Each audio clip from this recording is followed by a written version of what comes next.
All right, so the intensity decreases with angle there.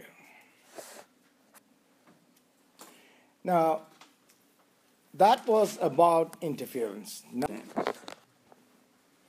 people who are standing outside this room, just outside, can they hear me? Yeah, you're loud. I'm loud, yeah. Thank you. So they can they see me? Why not?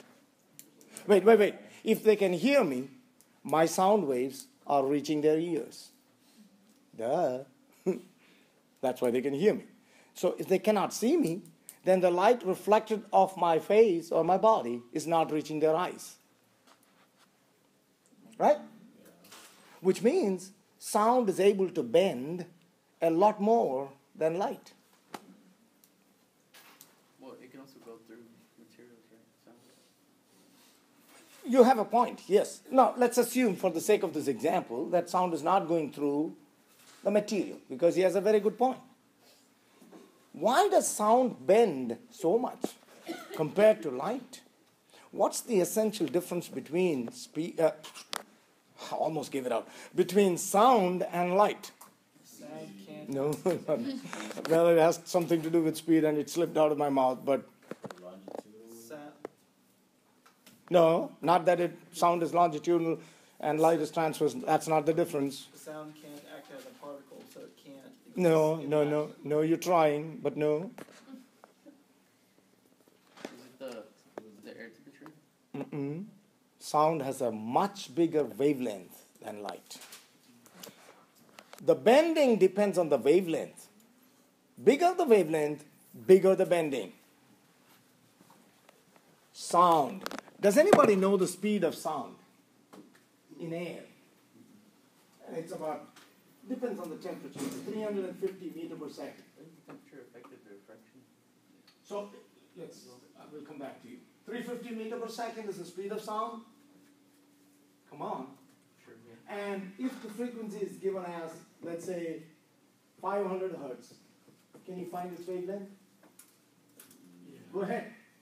So speed of sound is that, wavelength is this, so 350 divided by 500, isn't it? Come on. 350 divided by 5, 700 by 1000, so 0.7 meter. 700 by 1000, 0.7. Wow! Wavelength of sound is like 0.7 meter. Whoa! That's right. Are you listening? And as the frequency keeps increasing, of course the wavelength decreases, but it's still high. Let's compare it with the wavelength of light. What's the speed of light? 3 times 10 to the 8 meter per second. What's the frequency of light like? I know that's very high. Frequency of light is like, let me just pick a good number. 3 times 10 to the 14 hertz. Okay, find the wavelength. Come on. What do you get? I just put good numbers so you can divide easily. What's 3 times 10 to the 8 divided by 3 times 10 to the 14? Do you need a calculator for that? Yeah, you may. 10 to the negative 6. 10 to the negative 6 meters is like. There you go. I just want you to understand that the wavelength of light is really, really small. So, conclusion, since the wavelength of light is really small, the bending exhibited by light is also small. And diffraction is the bending of light around the edges of obstacles. That's what diffraction is. Diffraction is the bending of light. The bending of light around the edges of obstacles. So does light bend? Yes. Does it bend so much? Therefore, in lower classes, we say light travels in straight lines. Do you see the point? Like 7th grade, 8th grade. You don't have to confuse them by saying light bends and they'll be all confused. But now you know the reality. Light does not perfectly travel in straight lines. It bends just a tiny, tiny bit. That is called diffraction. What did you say before? You said something and I kind of put you. You forgot. The reflection of sound waves is dependent on the temperature. Yes, of course it does. Yeah, it does. Any other comments? Yes? Is that 350 a constant for all speed of sound? No. That's the speed of sound in air at about 20 degrees Celsius. So it depends on the material and it depends on the temperature. Good question. Yes? So why does the speed of sound increase in water while in light? Because it's good question. Because sound is a longitudinal wave, and the closer the particles are, the faster it moves. Water molecules are much closer than air molecules. Therefore, see, it's a longitudinal wave. So it's like just imagine people standing in a line, and you push the first person. If they're really standing touching each other, you know that the energy will travel out fast. You see that? So that's why if you take a steel rod, the molecules are so close, and so sound travels very high, very fast in steel. Did I answer your question? The closer the molecules are, the faster the speed of sound. But that does not apply to light. Light is in fact the exact opposite. If you look at it, higher the optical density, lower the speed. Do we need to know that? Whatever I say, I mean, you need to know. In a sense, what you're asking is, what should I know for the exam? It's true. It is. All right. Diffraction. We talked about a diffraction grading. Everybody used the diffraction grading, and everybody did see colors. Did you? Yes, you saw colors. You didn't see all the colors, but you could see violet to, you thought there was only one yellow line, but actually if you look closely, you see two yellow lines very close to each other. What else did you see? Green, red. Did you see that? Yeah. And then, I don't know if you could see the second order. Could you see the second order? Yes, you could. You know what I mean by the order now? So first, at a lower angle, you could see all those colors that I mentioned, and then again, you would see those. That's what you see in the diagram there. So the central one is going to be white. Oh, you know why? Because all the colors satisfy the condition for brightness. What's the condition for brightness at the center? Be with me. What's M at the center? 0. Now, if this is 0, who cares about what the wavelength is? Wouldn't the right side become 0 for each one? That's why the central one is white. Somebody understood, did you? But when you go to a different angle, and M is not 0, but if it's 1, then the wavelength matters. You see, because sine theta is going to be m lambda by d. You see that? Hello? Yeah.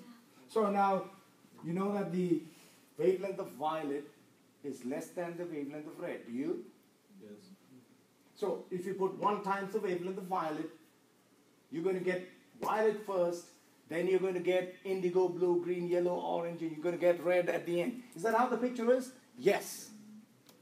Oh, come on. Do you see that? I explained it. Because you get violet there, and then you go to red. Hello? Is that clear? Okay. I tried. Well, butterflies look colored because of the same thing. Beautiful colors. Sometimes you see, and I'm not going to explain that too much. Now, that is the difference between the intensities in an interference pattern and for a grating. You see that for a grating, the brightness is more enhanced. Do you see that? That's why you could see those colors at different points. You saw the yellow, the green, you saw that at different points. Not too important for us. And I'm not going to...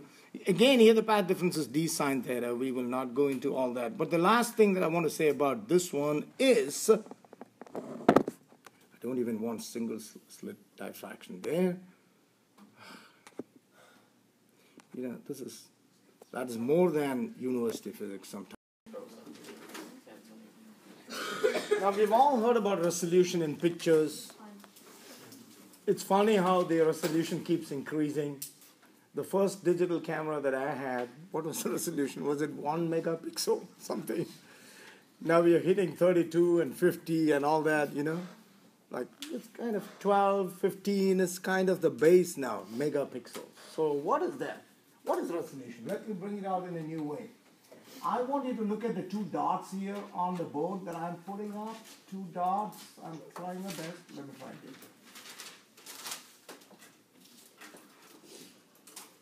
Elaine, don't answer this question.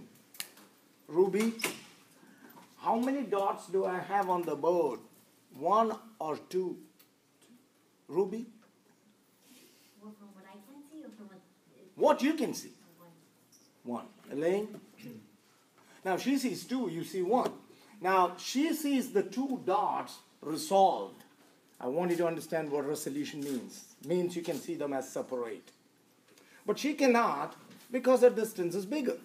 So resolution has everything to do with distance, is what I'm trying to say. So if it's resolved or not depends on how far away you're looking at it from.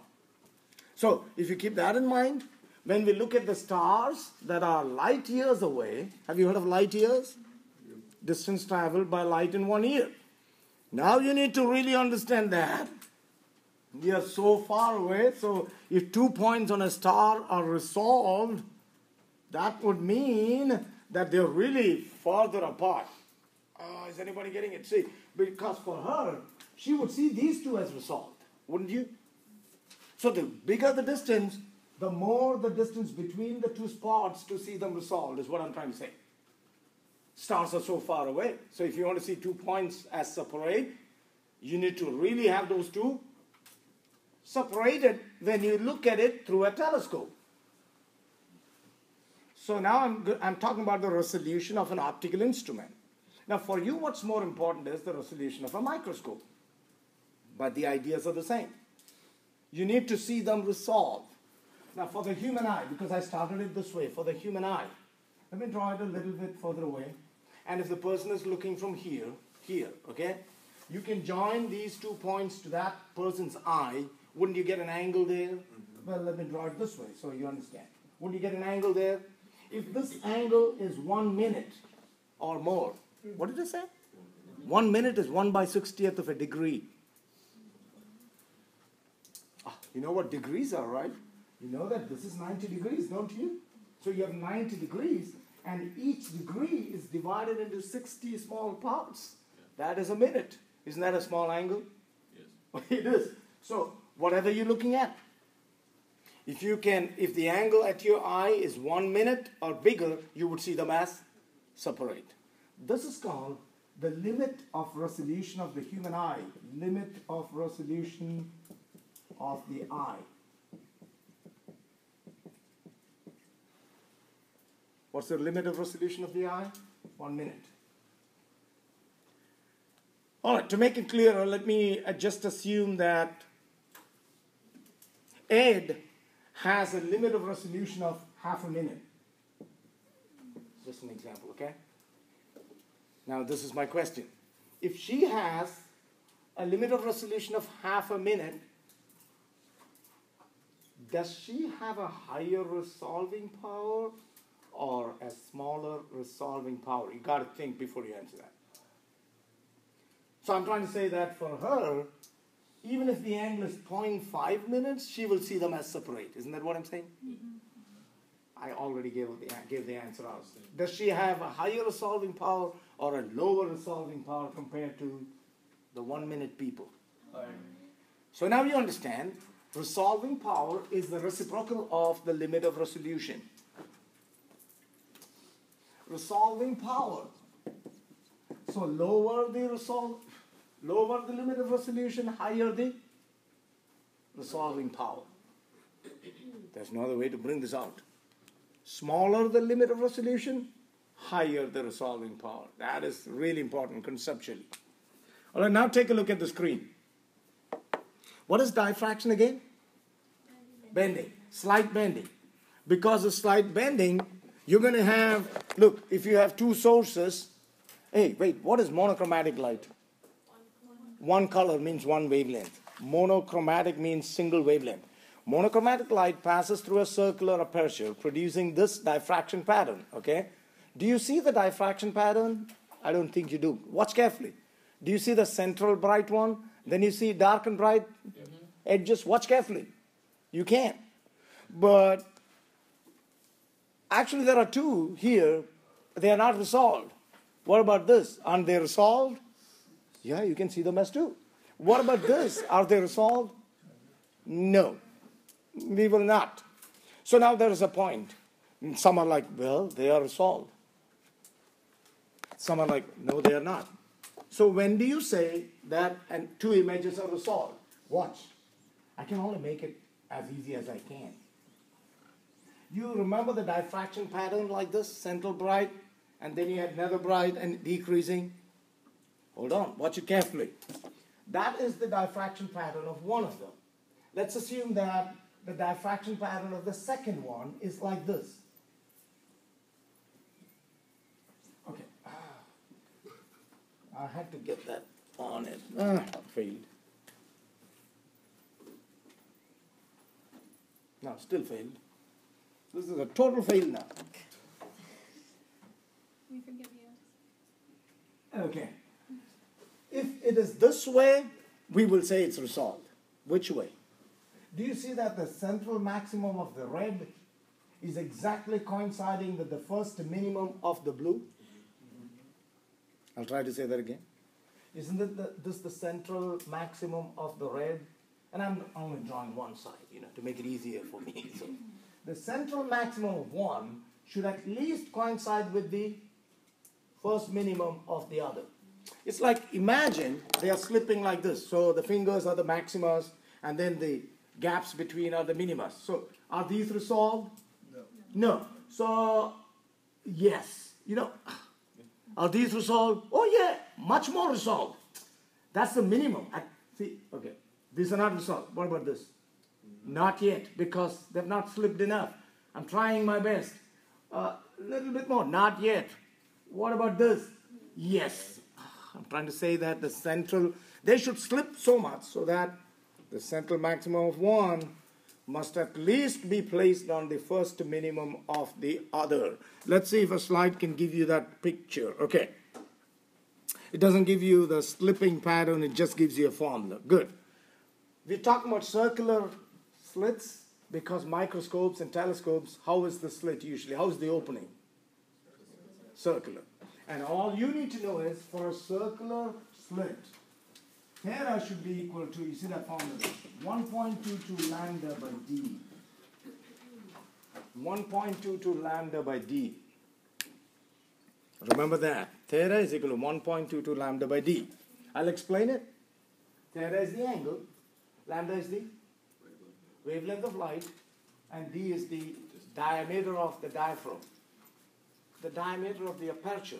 Oh, so that means if you use a bigger telescope or a microscope, bigger, then your theta is going to be smaller. And smaller the theta, higher the resolving power. Come on, be with me. So when you build a microscope, will you build a tiny tube like that? No. You will try to make the tube as big as possible. That's what I'm trying to make you understand. If d is bigger, theta is smaller. And resolving power is the reciprocal of theta. I've already told you that. Okay, if given a choice, would you use blue light or red light to illuminate the microscope? Well, you have to think about the wavelength. Which one has a higher wavelength? Red. So you would use red. Now that's where the electron microscope comes in. The wavelength associated with an electron beam is much higher. I mean, much, oh wait, we get the opposite. Would you use red or blue? Hey, do you want theta to be small or large? Small. All right. So if you want theta to be small, I made a mistake too. I was swept away by the gang. Okay. If you want theta to be small, you want lambda to be small. Which lambda is smaller? Blue. Sorry, so you would use blue. Even otherwise, that's why for the compact disc, we use a blue laser. Blu-ray disc, blue. Because in the case of blue, you can have those messages closer together. Are you getting what I'm saying? Come on. So blue, wavelength is small, theta is small, therefore the resolving power is high. I caught the mistake when I started talking about the electron microscope in my head. Because in an electron microscope, the wavelength associated with electrons is really, really small. You understand? Therefore, the theta will be very small, resolving power will be very high. So it's not, magnification is just not enough. Look, haven't you all taken pictures and then tried to zoom in? It becomes pixelated. See, that's what I'm talking about. So you really want to zoom in, but yet you do not want it to be pixelated. Are you getting it? So you want high magnification, which is where you're zooming in, but at the same time you want higher resolving power, which is when it will not be pixelated. Did that make any sense? Yeah. That's why you have to buy cameras which have a higher resolving power. In fact, to get pictures in daily life, if you're not going to zoom in, you only need 1 megapixel or 5. But the real necessity of 15 megapixel or 30 megapixel is when you really want to zoom in and you still want it to be not pixelated. Are you getting it? So when you use a microscope, at least remember there are two things that matter.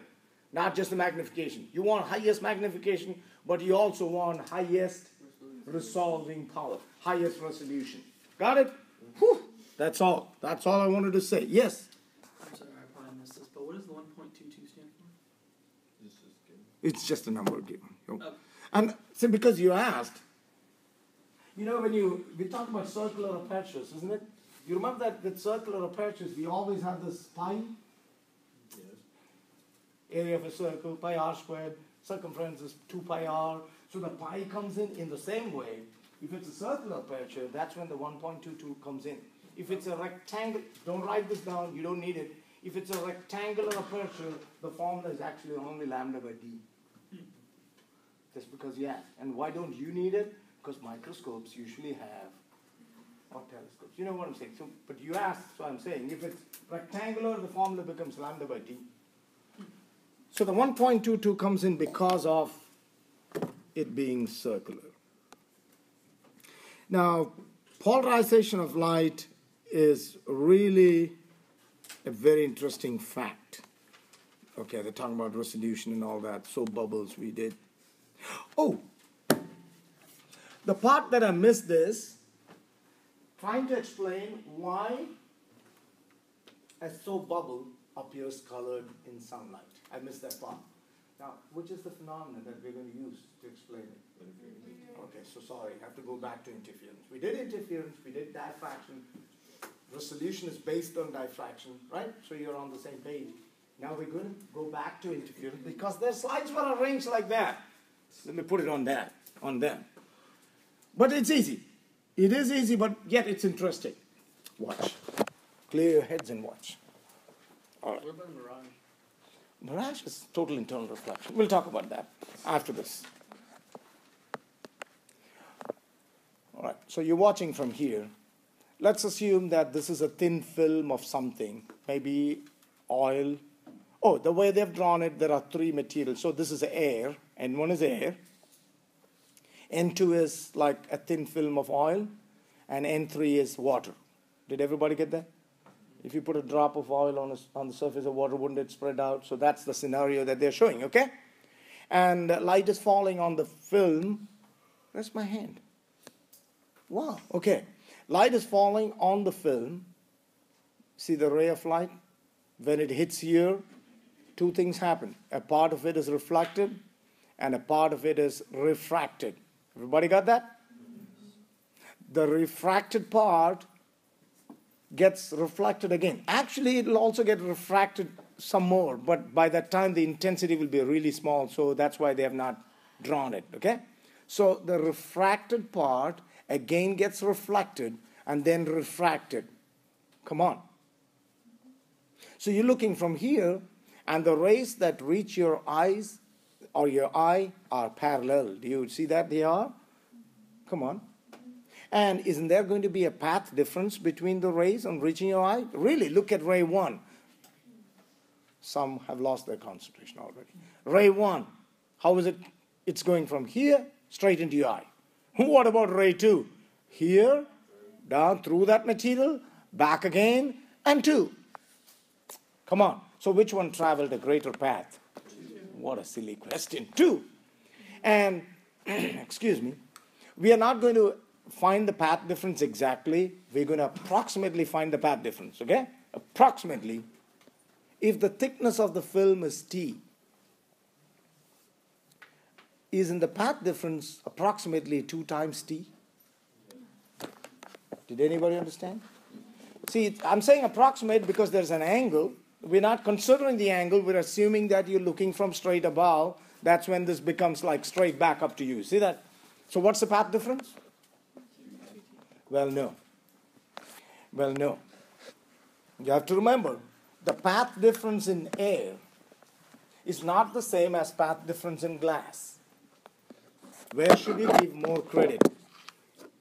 In air, all right, 10 centimeters in air, when light travels 10 centimeters in air, it's equal to traveling 15 centimeters in glass. I think some of you understood. It's slower in glass. It is slower in glass. So 10 centimeters in air is, no, the other way. 10 centimeters in glass is 15 centimeters in air. I'm sorry, because I'm thinking, well, isn't it slower in glass? Yes. So by the time, look, by the time it travels 10 centimeters in glass, during the same time, would it be able to travel 15 in air because it's faster in air? Now it makes sense. You see that? Yes. Come on. So you cannot say the path difference is 2 times T. You can say the path difference is 2 times T in oil. Is that right? Okay. How much would that be in air? How did 10 become 15? What did I multiply with? 1.5. With the refractive index of glass. So do the same thing. What's the path difference here? 2T, right? So if I want the path difference in air, what do? Multiply with the refractive index of that material. I tried. So what's the path difference in oil? 2NT or 2TN, whatever. Come on. How many understood? Hey. All right. What's the condition for brightness? We are still in interference. So you're looking from a point and you see a red color there. That means the red wavelength is producing brightness in your eye. Isn't that what it means? You're seeing red. And isn't the condition for brightness equal to m lambda? Hello, you forgot that? The path difference should be equal to what? M lambda. So if a certain color, or I mean a certain wavelength satisfies that condition for that thickness, that's when you would see that color. Let me tell you this. You look at a spot and keep moving away. Would the color change? Yes. So there's a thin film of oil on water and you're looking at one spot and you're moving away. Will the color change? Yes. Because the path difference changed. Because in effect, actually, don't write this, actually the path difference is 2nt cosine r minus lambda by 2. Be thankful you're not doing university physics, okay? That's the actual one. There you can see that the angle of refraction r comes in. You know, that's why when you look at one spot away, the angle is changing, you see? Now for you, I can't explain all that with this very approximate formula because we're assuming that you're looking from straight above. Are you getting it? So there's nothing to do with angle there. Come on, so I can't explain it, but that's all you need. So thin films, when you do problems, remember that formula. That's all you have to remember. Oh, on the screen, what you see? 2 thin glass slides with air between. Don't you think you would see some color there? Yes, you would. Watch next time. I don't know. This is called Newton's rings. This is one of the experiments that I most suffered with when we did our bachelor's lab. You know, you have to get those rings, you have to set it up so exactly, but when you get it, you get exact circular rings and you can find the wavelength of light using that. Measuring the radius of each ring. It was a cool lab. It took us like 2-3 hours.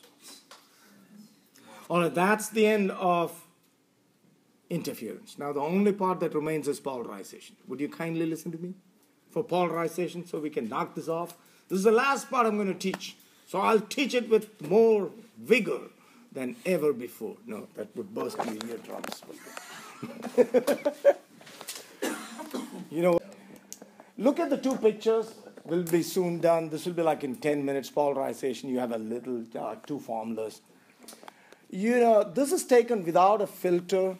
This is taken with a filter, a polarizing filter. You see the difference? Here, the reflection in the water has the clouds and everything else. You see that? But when you use a polarizing filter, wow, something happened in the picture. You see that? So even when you see that, you understand polarization is actually cutting out some parts of light. Did you get that idea? You did not want the clouds there. So polarization, I mean, that's a layman's definition. Cutting out some parts of light. Well, let me tell you what polarization is. Maybe, oh, I have this beautiful. Do you remember this electromagnetic wave? Where the electric vector shown by the blue and the almost red. Magnetic shown by the red. E and B are always at right angles to each other. Remember that? And they're also at right angles to the direction of propagation. So it's like the X, Y, Z. And they're rotating. All right, here. In polarization, we are only talking about the electric vector. So in your head, remove the idea of the magnetic vector. So now we only have the blue. Okay? Watch this. So light is coming towards you. You have the electric vector. Is it always going to be like this when it comes to you? Come on. Isn't it rotating? Yes. So when light comes to you, ordinary light, unpolarized light comes towards you, it's going to be turning. You see that? The electric vector is not stuck. It's like turning. Are you with me? So how would I show that on the board? How would I draw that on the board? So I would say unpolarized light is this. This is a representation of unpolarized light coming towards you. How many understood? This is the electric vector being shown. Isn't it vibrating in all planes because it's continuously rotating as it comes to you? All right, what is polarization? Well, let me tell you, there is plane polarization, circular polarization, elliptical polarization, but you only need to know about plane polarization. Now, plane polarization is cutting out all the vibrations except in one plane.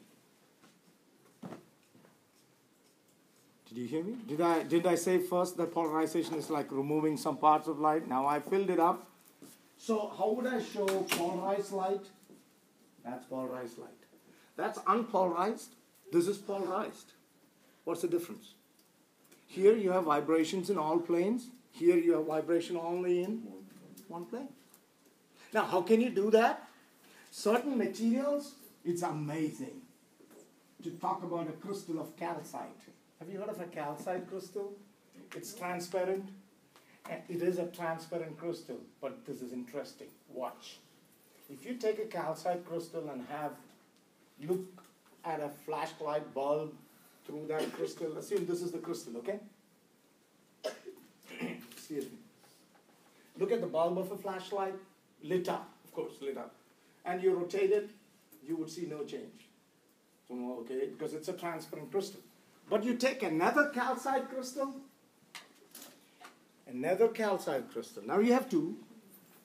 So that's a lit up flashlight bulb. Are you listening? You have one calcite crystal, and then you have a second calcite crystal. Keep them one behind the other and rotate the second one. Are you seeing that? When their axes become at 90 degrees, you will see no light.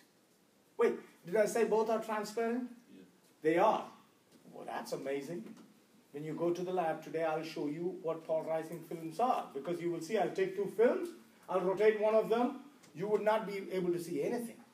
But when you rotate it back, light passes through.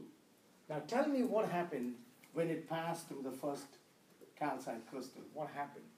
Unpolarized light was first traveling through the first one, wasn't it? Mm-hmm. When it passed through the first one, you know what it did? It only permitted that vibration parallel to its axis to go through. Are you listening? And then therefore, when you hold the second crystal likewise, like parallel to each other, the vibration that came through the first one will also come through the second one. But if you hold them like that, This one lets in this vibration. This one will only let in this vibration, which is missing in the light that comes through this. You got it? So nothing comes through. And there is a formula that you need. The formula is, don't write it before you understand. I is equal to I naught cos squared theta. I naught is the maximum intensity. Theta is the angle between the polarizer and the analyzer. I still, is it Z or S here? See, I have the British in my mind. Okay, the polarizer, the analyzer, the angle between them is theta. Wait. If they are parallel to each other, what's the angle? 0. What is cosine of 0? 1. Correct. Therefore, I is equal to I naught. You see that? Because this whole thing becomes... All right, what about if theta is 45? 45. Theta is 45. So that means I have this like that, and I have this like 45 degrees. See? What is cosine 45? It's 1 over root 2.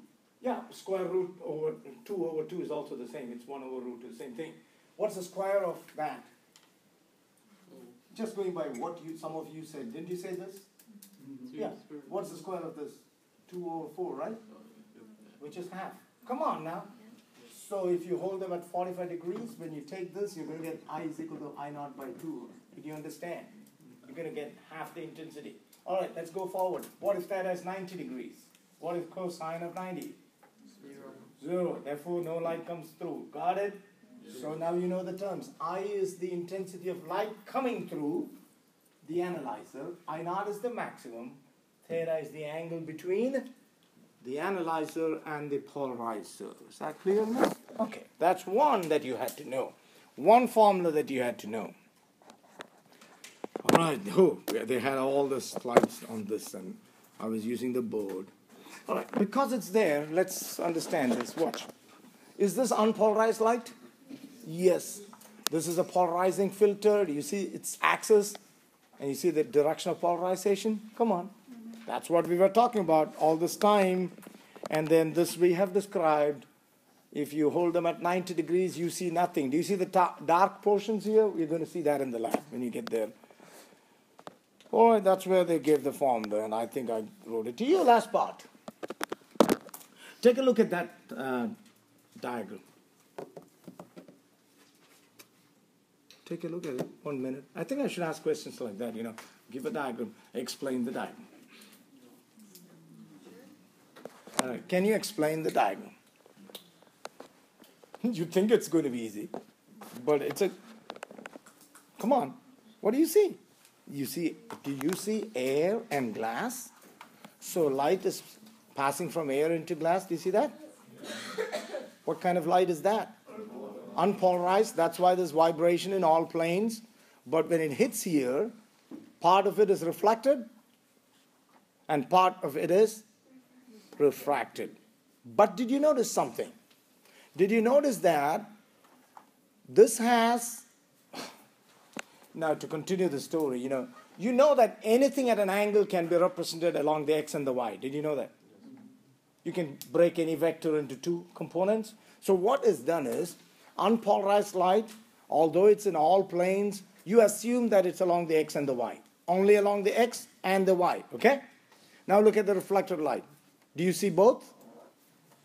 Yes. You know what the dot represents? The dot represents the vibration perpendicular to the plane of the board. Hello? Oh, first time behind, you can't see me. I just realized that. Okay. The dot shows the vibration perpendicular to the plane of the board, and these arrows show the vibration parallel to the plane of the board. Got it? Now, don't you have both in this? What about this? Same. So are they both polarized? They're not. They're partially polarized. What do you mean by polarized? Means cut off one of them completely, right? Now, their strengths may be different here. What I'm trying to say is that the perpendicular vibration may be like 70%, and this may be like 30% in the reflected one, and vice versa in the refracted one.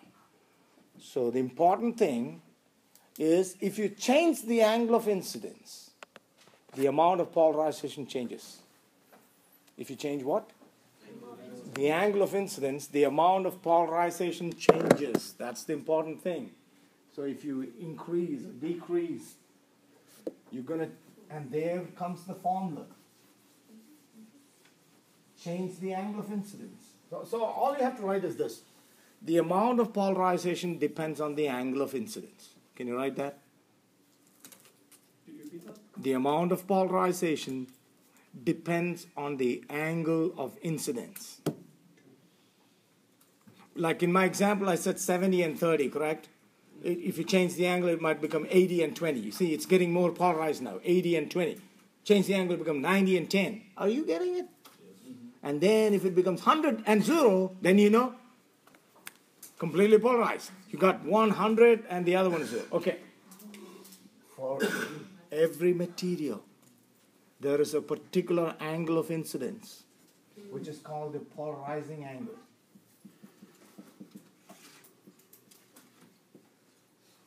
Polarizing angle is the angle for which maximum polarization is produced. Polarizing angle is the angle of incidence for which maximum polarization is produced. It's tough teaching this subject. Do you recognize that? No, you think it's easy? Okay. I wish all of you become physics professors. So, polarizing angle is the angle of incidence for which what? Maximum polarization is produced. So let's call that theta. Then there is a law called the Brewster's law. According to this law, tan of the polarizing angle, the tangent of the polarizing angle, I just told you what polarizing angle is, right? If you take the tangent of the polarizing angle, it should be equal to N2 by N1. Okay, what's N2 and N1? Yeah, like air is N1, glass is N2. So, and then this would be the polarizing angle for glass. Again, N1 is bigger than N2, right? No. In this case, just look at that. N2 is greater than N1. Glass is 1.5, air is 1. Great? All right, since you asked that, let's find out the polarizing angle for glass. Go ahead. What's N2? 1.5. What's N1? 1. So all you got to do is tangent theta is equal to what? 1.5 by 1 is 1.5. Go. Take the inverse, tan inverse of that, you will get the answer. Tell me, what's the polarizing angle for glass? 56. Correct. Close to 56, yeah, 56, 57. Find the polarizing angle for water. It's 1.33 by 1. Isn't it? And index of refraction? Yes. What did you get? 53. What's amazing is this, I thought I should not tell you this, but I'm going to anyways. I decided.